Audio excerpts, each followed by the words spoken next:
If you're here, you are probably trying to understand or figure out what you're gonna need between a telescope and a camera, the image train. So in this video, I aim to explain everything you need to know about back focus and image trains, and hopefully you'll get all the answers that you're looking for. And in the end of the video, I will also take my Edge HD8 as an example. So do stay tuned and let's find out everything we need to know about image trains and back focus. In the beginning, we know four things. We know how the telescope ends, we know how the camera ends, we know what we want in between, and we know the required back focus. So now what? First of all, back focus is not about focusing. It's not about finding focus. You will probably find focus even if your image train is a little bit off, but what you won't get are pin sharp stars. If your back focus is a bit too short, you're going to get these kind of images. The stars will appear something like this. And if you have too long back focus, then your images are going to look like this. So in order to get pin sharp and small point stars all over the image, on the entire image, then you're going to have a correct back focus distance. Now, every camera has its own back focus and it's specified on the manual or like on the web page wherever you're going to buy it. So back focus means the distance from the camera sensor to the last optical element of the telescope. Now, this specific telescope isn't that sensitive to back focus, but that's for another video. That one back there, however, is. So that's why I chose that as an example. And the last optical element can, of course, be the telescope itself, or a reducer or a flattener, depending on how your image train looks. Before you start building your image train and thinking about back focus, you have to figure out what you want in that image train. And usually you will need like a filter wheel, or you're gonna need a rotator, or maybe an off-axis guider like I have there. So yeah, you have to figure out exactly what you want there before starting building your image train. All of these things come with four variables. Now these four are really important to remember.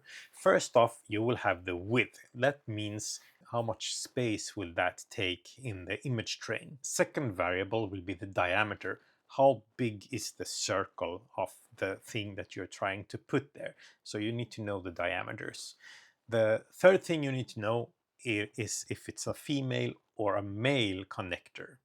And the fourth thing you need to know is the thread size. Is it 1 millimeter between the threads, or is it 0.75 millimeters between the threads? You're going to need to know all of these things in order to match this correctly. Without knowing this, you simply don't know what to use and if it's going to match. In the beginning, we know four things. We know how the telescope ends, we know how the camera ends, we know what we want in between, and we know the required back focus. So now what? First off, we need to define some rules. So one of the rules is that the back focus specified by the camera will have some tolerance, meaning that if it states 55 millimeter as back focus, it might work with 54 millimeters or with 56 millimeters. It depends on how fast your scope is, and usually the scopes aren't that fast. That one, for instance, is on f7 with a reducer, so it doesn't really matter if it's not exactly the specified back focus. The second thing you need to remember is that adding filters will most likely add some roughly 1 millimeter of back focus distance. So if your camera defines 55 millimeters as back focus distance, adding a filter will probably make it a 56 millimeter. But again, with the tolerance, it's not that important, but it's important to remember that for very fast scopes. Third rule is that the filters should be as close to the camera sensor as possible. The last rule is that a bigger camera sensor, like a frame format, like a full format sensor, will need larger diameters on the image train. Again, before we do any purchase or before we start building our image trains, we need to remember the four variables. Everything has a diameter. How big will the circle be? It will have a distance added, like how wide is the thing that you're adding. Is it a male or a female connector? And what are the thread sizes? These four things are really important. You need to know everything. So here's where most people fail, including myself.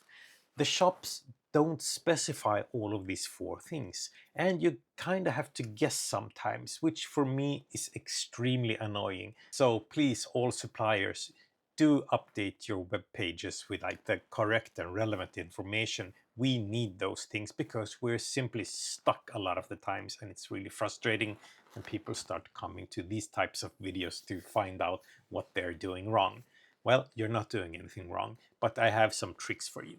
The good thing is that all of the units are unified. They are standardized. They are using the same metric system, and these four rules apply for all of the connectors or all of the gear that you're going to use. So let's have a look at the specifications. It's an M. For example, you can see M42 times 1F with within parentheses 7 millimeters distance. Now this specification tells me everything I need to know about this specific connector. So first of all, it says M42. That means the diameter is 42 millimeters. So I know how big the circle is. Next up, it says times 1, meaning 1 millimeter of thread size. So I know exactly how big the thread is on this one, and I know that 1 millimeter thread will match another 1 millimeter thread.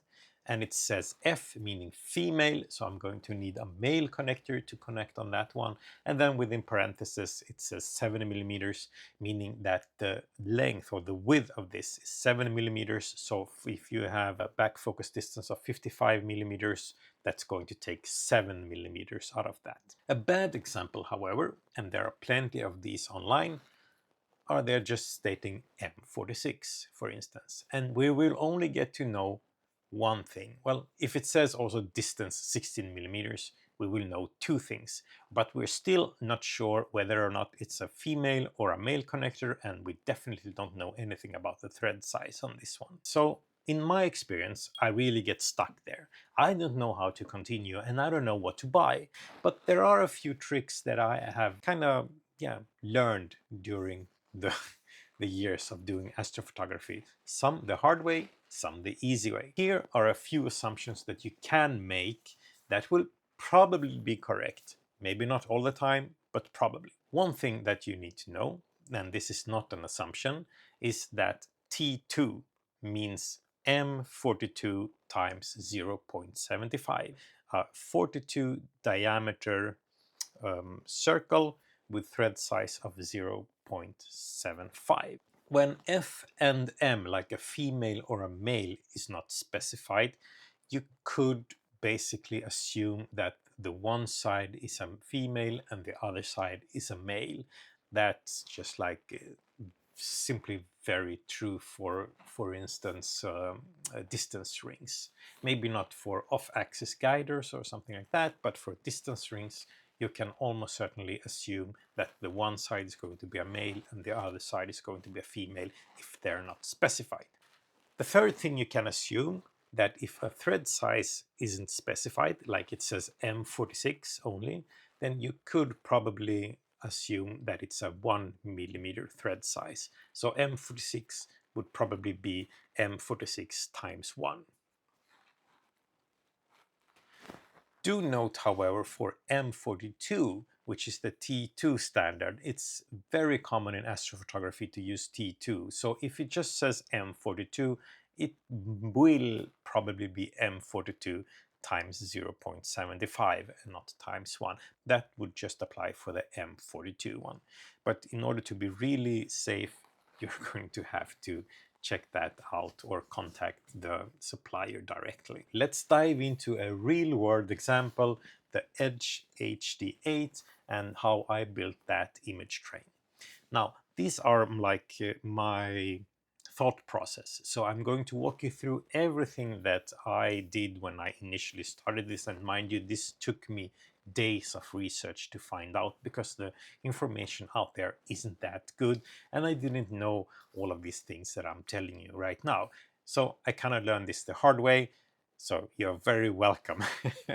So what are my needs for that one? Well, first of all, I wanted to work with a reducer. So second of all, I'm going to want an off-axis guider on that one. Thirdly, I would like to have a filter wheel or a filter holder on it. And the last part is that's going to work with a 2600mm or MC Pro camera, that one over there. So when we're doing this, we're going to talk about two ends. We're going to talk about the telescope end, and we're going to talk about the camera end.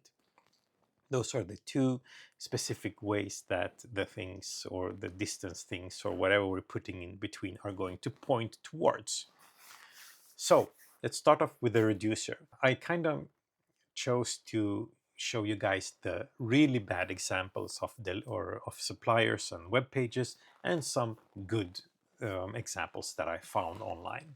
So the really bad example I found on the reducer is that it said nothing about how it connects.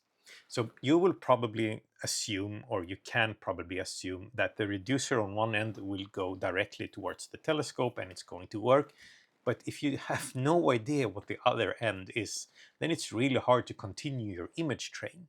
Worst page that I found only showed me the back focus that I get with this reducer, and it's 105 millimeters. So the distance from the camera sensor to the last optical element of the reducer needs to be 105 millimeters. Best example that I found was actually from a Google AI search, and that was all that I found. And I'm guessing that found it on forums, and I'm guessing that people checked manuals in the end just to find the correct connection towards the camera side of the reducer, and it's simply an SCT connector or a SCT thread. And the SCT simply means Schmidt-Cassegrain telescope. It's a standardized connector for these type of telescopes. Moving on towards the other end of the image train, the camera side, I chose the 2600mm or the 2600MC Pro, which are the same cameras basically. The one is missing the Bayer filter only. And the worst specifications I found online were that I found nothing about it. The only thing that I could deduce is that it's probably a female connector based on the product images. Just the same as I could assume on the reducer side that it's probably a male connector. That was simply just by looking at the product images. The best specifications I found, however, stated that it's a T2 connector, meaning an M42 times 0.75 female. And it also stated that the back focus of this camera, or the width that camera has from the start of the camera towards the sensor, is 17.5 millimeters. So now I know this. This is my current state. I have the telescope. I know that it's an SCT connector, a male connector, and I know on the other end that I have a T2 female connector, and it has 17.5 millimeters of already taken from this 105 millimeters of back focus that I need, and giving me the distance that I have right now to be 87.5 millimeters for all the rest of the gears. So next off is the filter holder or the filter wheel. The specifications I found on this filter wheel were actually pretty good on the good side, but pretty bad on the bad side. Not as bad as the camera, but still. Filters now have two sides. You're going to have to connect it towards the camera end and towards the telescope end. And by judging on, or by just looking at the specifications on soft pages, it said M48 to M42, and it was nothing else. So you're going to need 8 things here. You're going to need the 4 things on the telescope side, and you're going to need the 4 things on the camera side, and this one just stated two things, missing 6 specified dimensions that I need to know in order to buy those things, and those are just impossible to know if you don't like find it online. And just by judging at the images on the product images, I could probably deduce that one is male and one is female. That was like my assumptions, but I have no idea which one is the correct one.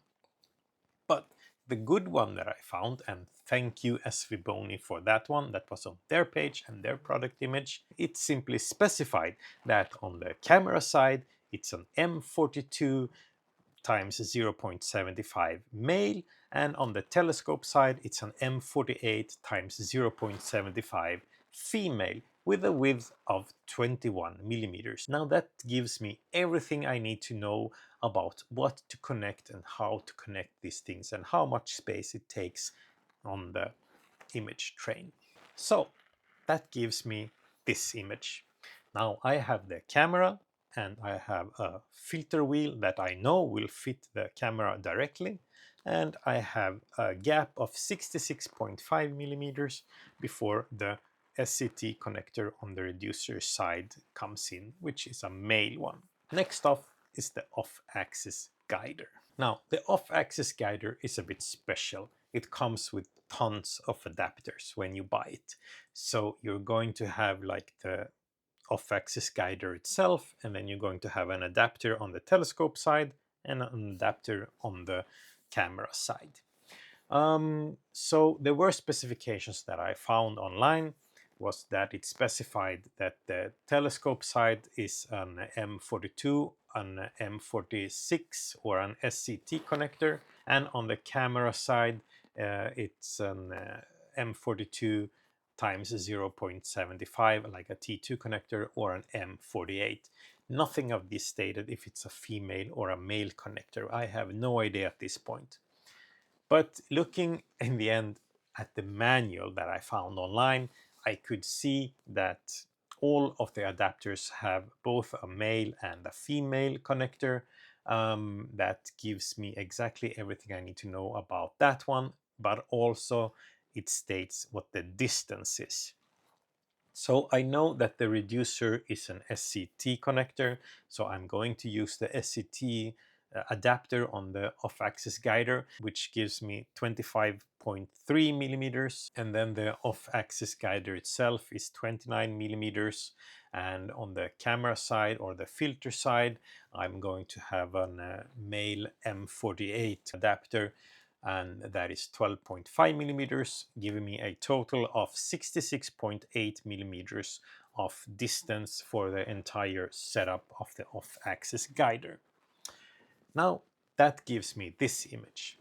The SCT connector goes directly to the off-axis guider, which you can actually see there. So what we have here is the reducer. This will be the SCT adapter. This here is the off-axis guider. Here is the M48 adapter. This is the SVBoni filter holder, and here is the camera. And all of these things here sum up to 105.3 millimeters, and this camera is specified to 105 millimeters. But with the filter it should be 106 millimeters. But as I said, this is an f7 telescope, so it's pretty slow, and the back focus distance is extremely important to be correct. But you can adjust it with 1 millimeter, give or take. That is going to work perfectly on my telescope. Okay, so that is it for this video. I hope you have learned, or at least get inspired to start doing your research and actually starting to question all of the suppliers out there. Why aren't they specifying everything? It is annoying, and it's simply nothing that I need or I want to deal with when I'm doing these things. I really hate it when I get the wrong things, or when I order the wrong things and I have to return them and also wait like maybe additional days before I get what I need. So yeah, suppliers, please write everything. You're going to need to write the distance, the width, the the diameter, the thread size on both ends, and of course if it's a male or a female on both ends. It's not that difficult. That's it for this video. If you have liked this video, don't forget to subscribe. No, that's not what you're going to do. You're going to like this video. And if you want to see more of my content, then you probably need to subscribe, because we will never see each other again otherwise. And yeah, if you have any comments or thoughts, do write them in the comment section, and I'll see you next time. All right, bye for now.